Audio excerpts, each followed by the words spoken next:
Greetings everybody and welcome here to Prog Monster. My name is Murph. I am the host of this show, a show dedicated to progressive rock and other forms of rock music.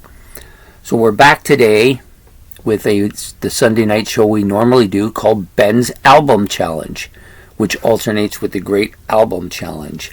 So this week Ben has given me a group called Zebra, and the album is called No Telling Lies. From album was released in 1984.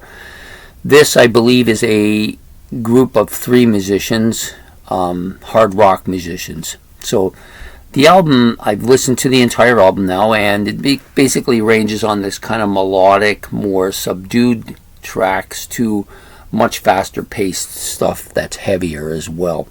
There's more of that than there is of the lesser of the two of those two things. 10 tracks in total.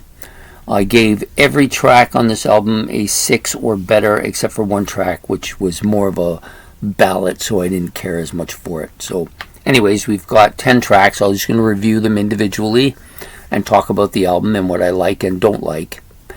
But there isn't much I don't like about this group. There's a couple of things that it's not really the group's fault, but that kind of trigger things in me I don't really care for.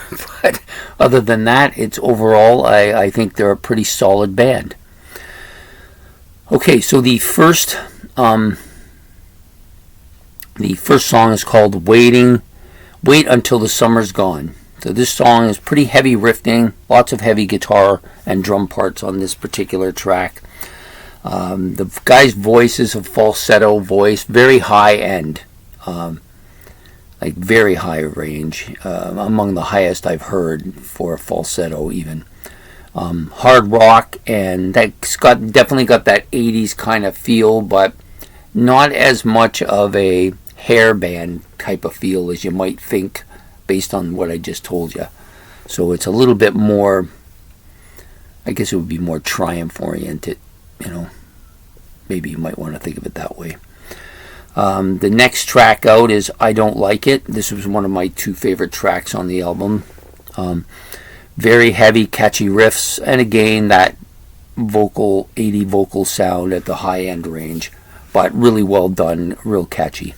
The third track, this is a song I think that if you listen to it 3 or 4 times, it's probably going to grow on you quite a bit. It's called Bears.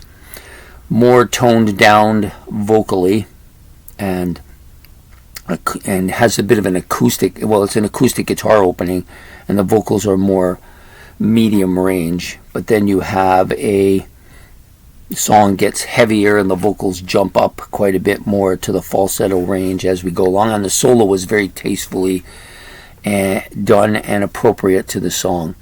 It was here that I started thinking there might be twin vocals. There might be a couple of guys singing here. This is where it started. At this point, I thought there's just a one vocalist who maybe be able to do both ranges, but I think there's actually 2. The next track out is I Don't Care, which is the name of the track. It's a rocking, similar to this. This actually kind of feels like an Aerosmith track. It has that kind of bouncy feel that you get from some of Aerosmith's songs. It's very guitar dominated. There are some keyboard and synthesizer enhancement parts here as well, though. The next song is called Lullaby, which is what it is. It's basically a ballad. Bit of a heavy ballad. It's not really really toned down, but it picks up and becomes a little bit more heavy as the song goes on. There's a mellotron part to it also, which gives a kind of a Aussie feel to it. That mellotron gives that kind of bark at the moon sound to it. Catchy riff, nice, and it ends with a nice piano ending. So even though I gave this song probably the worst rating of all the songs on the album, I did like the piano ending quite a bit. Next up is probably the flip side of the album. So this was released in 84, so this is the back side of the album.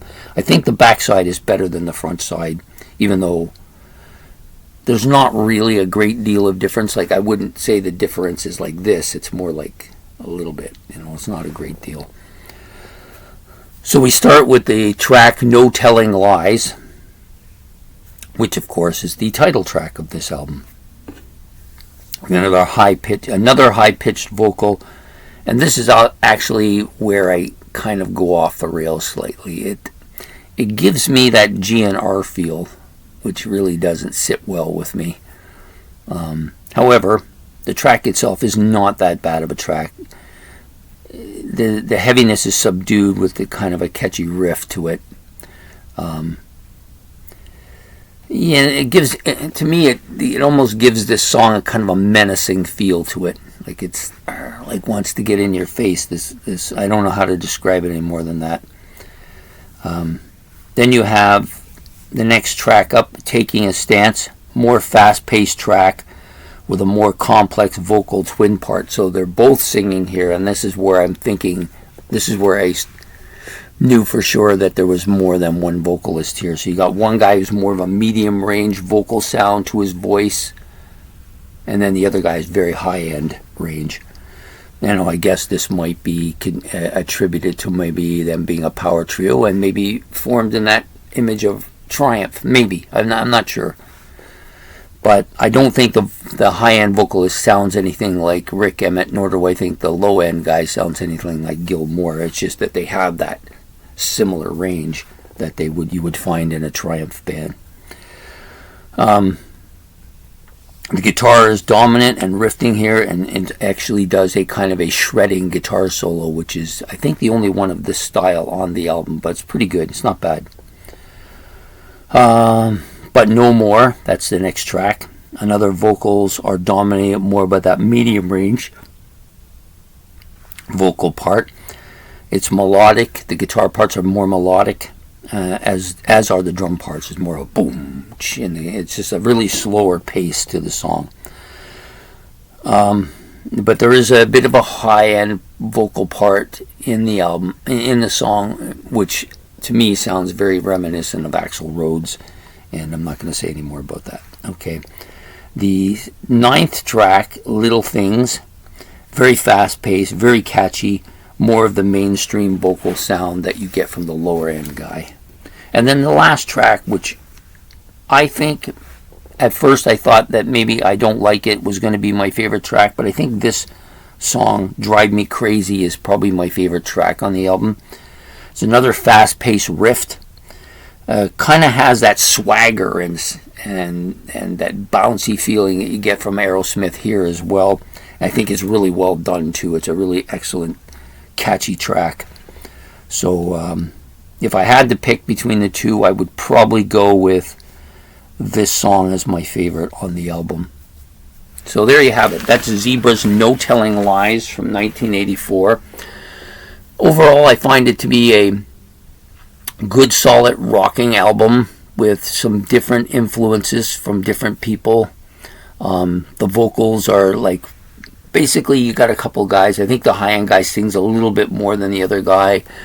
And most of the tracks are pretty catchy, with the guitar solos not overly dominating the album. There's not one screeching solo every song. There's a few really different style guitar solos, some of them appropriate and tastefully done for the song. The other one was a shredder, I believe. There are some other ones too, but they're not as noticeable. So overall, I would say this is a good album. I think it's worth your time to go listen to it. I enjoyed it, and I probably will listen to these guys again.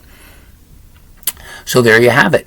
So anybody who's had any experience with Zebra, please put your comments below. If you are interested in knowing more about this band, let me know, and I'll see what I can find out. I didn't actually go in and research them too much, because on Ben's Album Challenge, it's all about me listening to the music and kind of giving my opinion, whereas it is on the other shows that I do, I'm doing a more detailed search and understanding the entire band, so I don't do that as much here.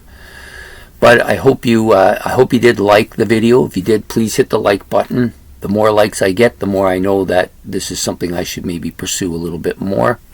And please hit the subscription button. The more subscriptions I have, the better it is for me on the long run.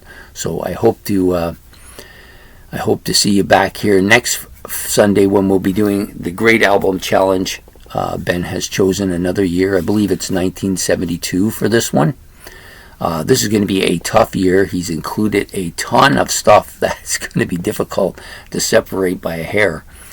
But that's fun. That's what it's all about. You know, you get to see what years really dominate the music scene. So please enjoy, and we will see you next Sunday. So take care. Bye.